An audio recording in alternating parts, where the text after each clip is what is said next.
We do have one more thing.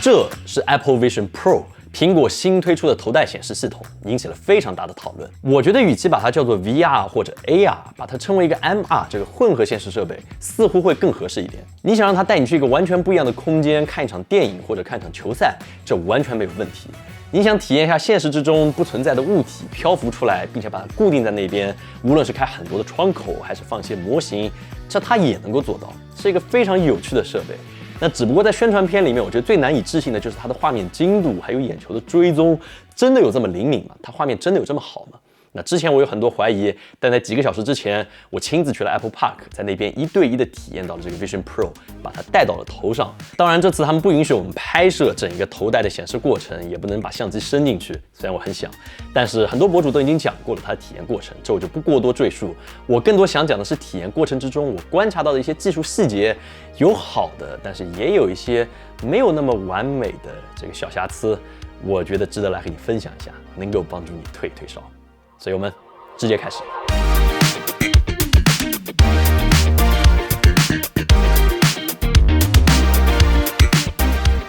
我觉得第一个问题就是它戴起来感觉怎么样？它重吗？它累不累？眼睛会不会酸涩？我们戴眼镜的人是什么样的体验？在戴过之后，我得说，我用过很多的 VR 和 AR 设备 ，Vision Pro 在这里面并不算是轻的那一档。戴到头上之后，你会感觉它明显的在前端是有一些负担的。然后因为我的头相对来说比较紧凑，这一次他们还给我准备了一个顶上的袋子，这也是一个配件，能够帮助你更好的固定 Vision Pro。那戴在头上舒适感我觉得还算不错，没有什么特别强的异物感。但是我使用了35分钟左右的时间，拿下来之后我还是会有感觉，我的颈椎是有些累的。我的脖子不算很好，所以你可以做一个参考。如果是我的话，我感觉我使用1个小时左右就应该需要把它拿下来了，它这个重量是你可以明显感觉到的。那戴眼镜的体验是什么样的？那我也问了苹果的人，他们答复就是你不能够戴着眼镜来使用 Vision Pro， 所以他们的解决方案非常简单，就是2种，要不你使用苹果官方和蔡司合作的那个镜片，它是一个磁吸的系统，可以直接吸上去；要不就是你戴上隐形眼镜。我的近视度数是比较高的，有700左右。这一次体验过程中，我选择是他们官方配的镜片，但是我注意到了一点小的细节，首先是我稍微有些散光，所以会导致我看的画面有一点点小小的晕影。其次，因为我的度数很高，我注意到了一个和别的博主不太一样的地方，就是我往边缘看的时候，我会感觉画面会有一点色散或者偏绿的感觉，这应该是度数高了以后才会遇到的。那至于眼睛累不累，其实这也是很主观的一点。要我说的话，我个人感觉35分钟的这个观察之后，是有一些视觉的疲劳感的，这个还有一些明显，尤其拿下眼镜之后的一小段时间。会有一点眼睛快速眨动，有点累的感觉。然后除此之外，整体的佩戴体验我觉得还是挺不错的，头戴什么都很结实，然后也很透气，没有流太多汗。但是戴了35分钟之后，眼眶这边还是会有一点热热的感觉。房间的温度大概是20多度，所以我不知道，也许更热的环境之下会出现出汗的问题，这也是你需要注意的。那现在我们来回答这个问题 ：Vision Pro 戴在头上，它的清晰度真的有像宣传片里面那么清楚吗？是不是最清楚的头显之一？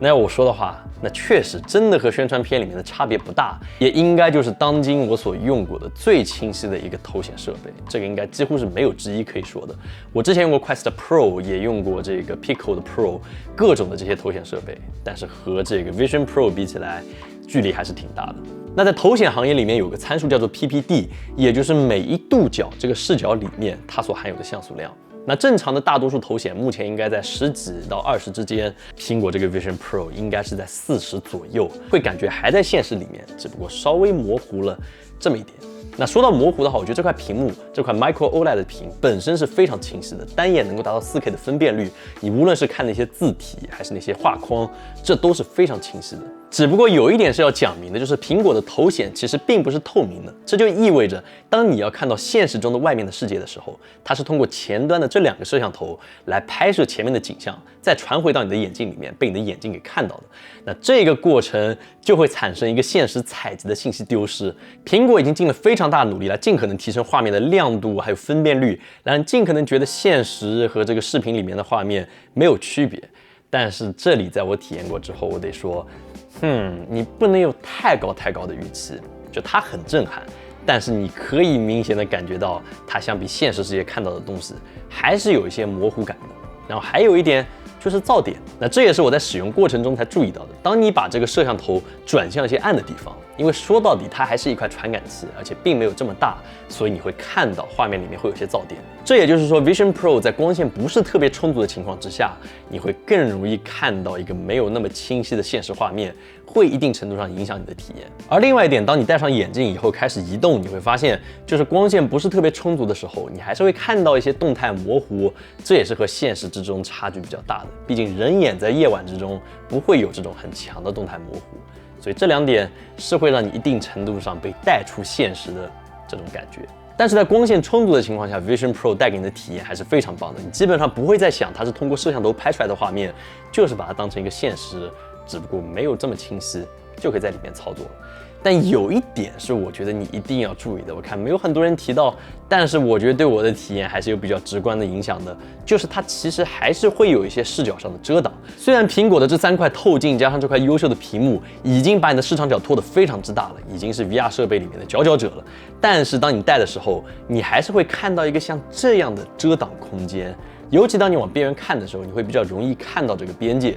这个是我觉得你必须要有心理预期的，它没有办法把你完全的视角都给覆盖住。但是当你通常往前看的时候，你是不会注意到这个遮挡。那眼镜内部的这2块屏幕刷新率也是一个非常重要的指标。苹果官方并没有给出它真正的刷新率，但是我感觉至少在120赫兹以上。我自己是一个非常晕 3D 的人，但是戴上它以后，其实没有任何所谓的眩晕感，整体的刷新还有反馈都非常的及时，就感觉和现实中抓握一个物体没有什么明显的区别。这一点是苹果做的非常之好的。所以这样一番看下来，你会发现 Vision Pro 它有好几种呈现形式，它呈现的内容是不一样的。你有3D 的内容，你有2D 的内容，你也有直接拍摄出来的内容。那要我说的话，我个人会把影院的体验放在 Vision Pro 的最高位。它和 IMAX 一样嘛，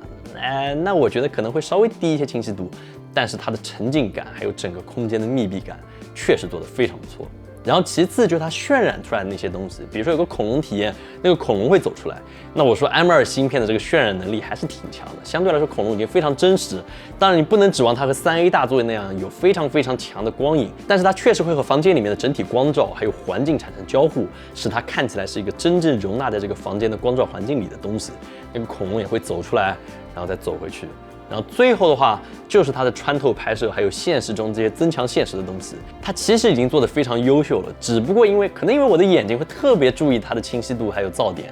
我不知道。但是就我个人体验来看，就是你会看到它有一些噪点，还有没有像现实中这么清晰，在一定程度上会提醒你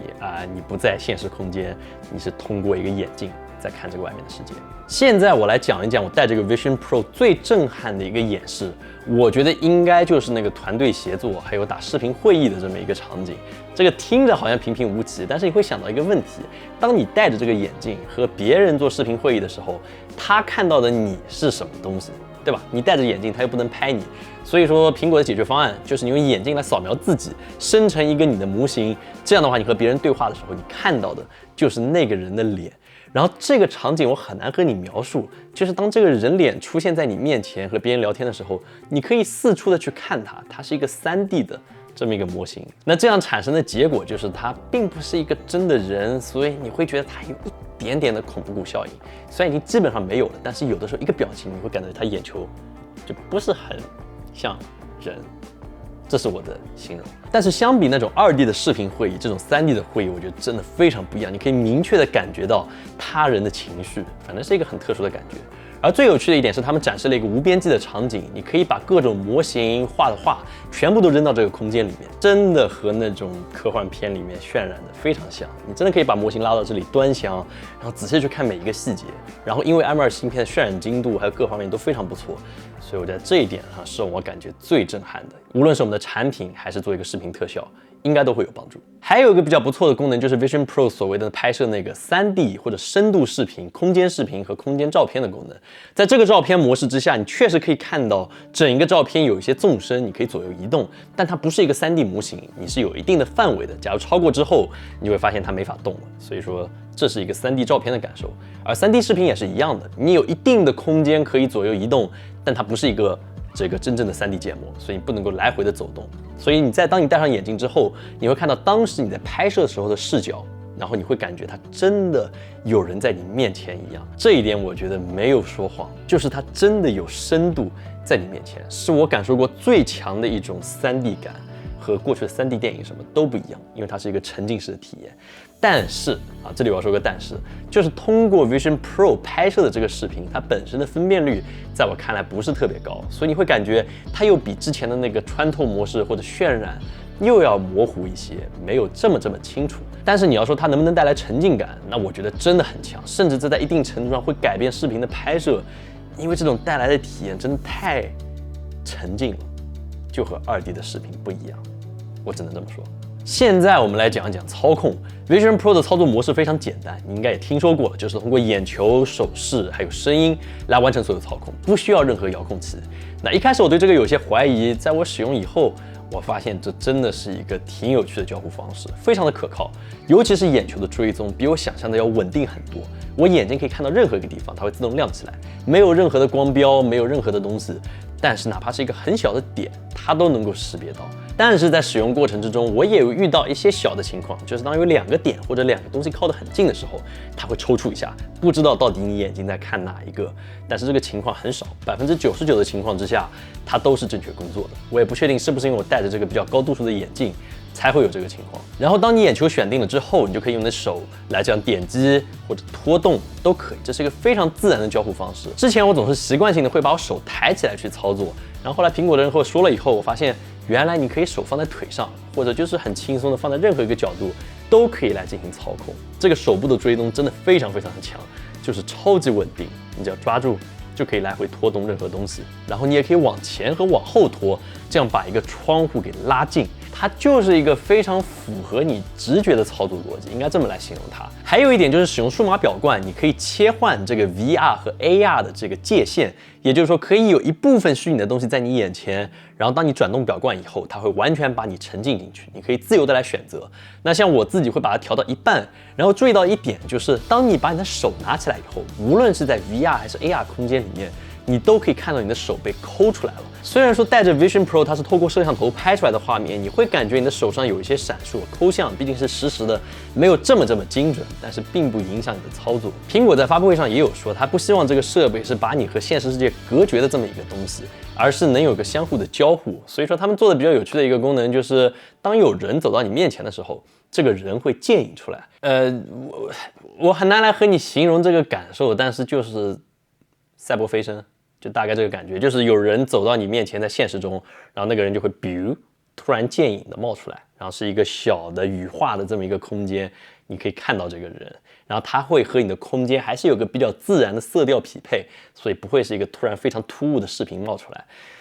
苹果说这样的话能够帮助你减少惊吓感，比如有人在你边上，你会有感知。当然，我另一方面我也会觉得这会增强惊吓感。想象一下，假如你在用 Vision Pro 看一些只有你自己想看的内容，不想让别人看到，然后突然，比如你妈妈浮现出来了，不是一个特别好的体验。最后的话，我们来讲一下 Vision Pro 的音频，它能够实时的检测你周围的环境，并且帮助你客制化的定制一个在房间里面应该有的声场。所以这样的话，你在观看一些影片或者外来的声音的时候，它仍然适配着你的整个空间，不会让你觉得有一点疏离感。它不是一个入耳式的扬声器，但是声音非常的洪亮，而且有明确的方向感，东西在这儿，你全部都可以听到。当然，我觉得它不做入耳式，应该也是为了和 AirPods 来做协作，将来理论上可以降噪，然后再有个更加完整的聆听体验，这应该是苹果所想的。所以 Vision Pro 整一套体验下来，我的感受还是挺震撼的，它真的很强，就是行业里面最强的头显设备，是我用过最震撼的设备之一了。然后整体非常接近现实，当然和现实还有距离，但是你觉得还是相当真实的。然后整体的交互非常的流畅，很自然。这个我觉得苹果的一个高管说的话还是挺对的，就是你要把一件简单的事给做复杂，那很容易，可以很快的搞砸它。但是要把一个复杂的东西变得简单化，让谁都能理解，那是要花非常多功夫的。那看得出来，苹果这个 Vision Pro 下了很多的心思。然后我感觉很特殊一点是，当我拿下这个眼镜之后，再走到现实世界，我会觉得现实变得更加的真实了。就是你会觉得现实中的东西怎么看起来都更加3D 了，然后总会习惯性的这样去看一下，是一个很奇妙的体验。这会让我想到刘慈欣写的《三体》里面，就是未来人类在墙上都可以点来点去，调出任何的参数和面板，随地都可以来操控。所以当科技倒退之后，这些人还是习惯性在墙上点来点去，然后发现没东西跳出来以后变得很暴躁。以前我不信，我觉得这还挺离谱的，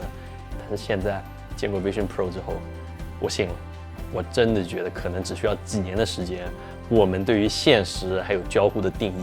都会发生一些变化。那在目前3499美金的这个价格，接近25000块钱人民币，你觉得你会买吗？那就我个人来说，我觉得买个尝鲜可以，但是目前缺的还是内容。我觉得要把它变成一个真正的生产力，应该还有一些距离。如果苹果能把这个问题解决的话，那我们所谓的什么 VR、AR 元年，什么元宇宙，也许就真的成真了。吵了这么多年，起起伏伏这么多次，这一波能不能成，就看苹果。所以这就是我们这期视频的全部内容。如果你喜欢的话，也请务必点赞、投币、3连转发，对我们非常大的帮助。那么我们下次再见。